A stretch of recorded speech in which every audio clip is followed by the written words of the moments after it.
Welcome to Sanyukta Singh studio. और अभी हम हैं NIFT का गैट का एग्जाम ओवर हुआ है और हम हैं दिल्ली सेंटर पे। और हम पूछेंगे कि इनका गैट का पेपर कैसा गया और कैसे क्वेश्चंस आए, और फिर हम एनालाइज कर सकते हैं कि प्रीवियस ईयर से इस ईयर का पेपर कैसा था। सो हियर वी हैव पर्व।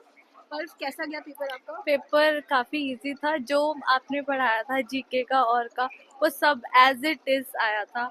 मतलब कुछ भी ऐसा अनएक्सपेक्टेड नहीं था। और जो एक दो क्वेश्चन थोड़े तो ऐसे होते हैं जो अनएक्सपेक्टेड होते हैं। हाँ, बाकी सब देखो, हमेशा ऐसा होता है कि पढ़ाया हुआ एग्जैक्टली सेम हमेशा नहीं आता है, लेकिन 5-6 क्वेश्चंस भी अगर उस मॉक से आ जाए या कहीं से आ जाए वो बहुत बड़ी बात है। मॉक से भी 2 क्वेश्चन आए थे जीके में से। अच्छा, आप सब ने हमारा स्टडी मटेरियल यूज किया है। आप हमें ये बताओ कि जो हमारा रीजनिंग का स्टडी मटेरियल है या जो इंग्लिश का है या फिर जो मैथ्स का है वो कितना एप्ट है? आप सब एग्जाम देकर के आए हो। मैम, रीजनिंग का तो ऑलमोस्ट मतलब जितने 15 क्वेश्चन थे और 15 के 15 क्लास में हमने सॉल्व कर रखे थे। Great. ठीक है, तो उसके रीजनिंग में तो सारे- कुछ मार्क्स नहीं जाएगा। मतलब विद इन 10 मिनट सारे क्वेश्चन रीजनिंग के कंप्लीट हो गए थे हमारे।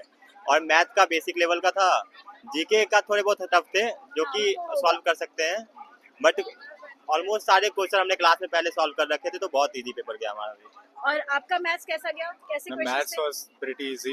कहाँ से थे क्वेश्चन? सारा जो भी करवा रखा है उससे ही था। टाइम एंड जैसे कल रेशियो, परम्यूटेशन, Yes, ma'am. ये सारे थे ना? Yes, ma'am. और कोई ऐसा भी था कि एक टॉपिक से 2 क्वेश्चन आ गया हो, 3 क्वेश्चन आ गया हो? एवरेज से दो आए थे, परम्यूटेशन से दो आए कितने थे। टोटल क्वेश्चन थे मैथ्स में? 20 20 थे। जीके में कितने थे? 25। रीजनिंग में कितने थे? 15 15। और इंग्लिश में कितने थे? 40। तो लेकिन कॉम्प्रिहेंशन तो मुझे लगता है एक ही आया था, है ना? पैटर्न थोड़ा चेंज हो गया था बहुत चेंज हो गया था एक्चुअली में, अगर एक आया था क्योंकि तो। 6 पैसेज दिए थे लास्ट ईयर हाँ। और इस बार सिर्फ एक पैसेज था और मेजरली पूरा ग्रामर ही था। ओके, तो इंग्लिश के कैसे क्वेश्चंस थे? ग्रामर बहुत इजी थी। बहुत इजी बहुत था। easy। कैसे थे? Synonyms, antonyms, homophones, rearrangement? Rearrangement बहुत ज्यादा थे। बहुत ज्यादा 3-4 क्वेश्चन शायद रीअरेंजमेंट। ओके।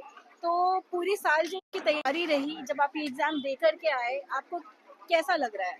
मतलब जो करके आए उससे सेटिस्फाइड है कि हाँ अच्छा किया।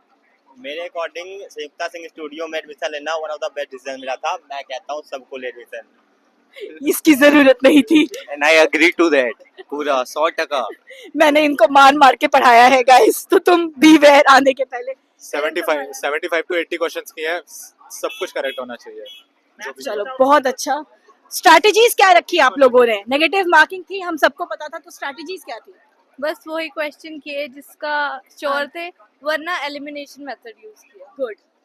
ओके, सो अभी आप लोगों का क्रिएटिव का एग्जाम है 3 PM से। कैसी तैयारी है आप लोगों की?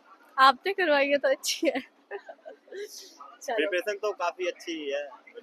मेरा मूल मंत्र यही है आप सबके लिए और जितने भी स्टूडेंट्स ये एग्जाम दे रहे हैं कि kindly attend all the 3 questions, क्योंकि 3 घंटे मिल रहे हैं।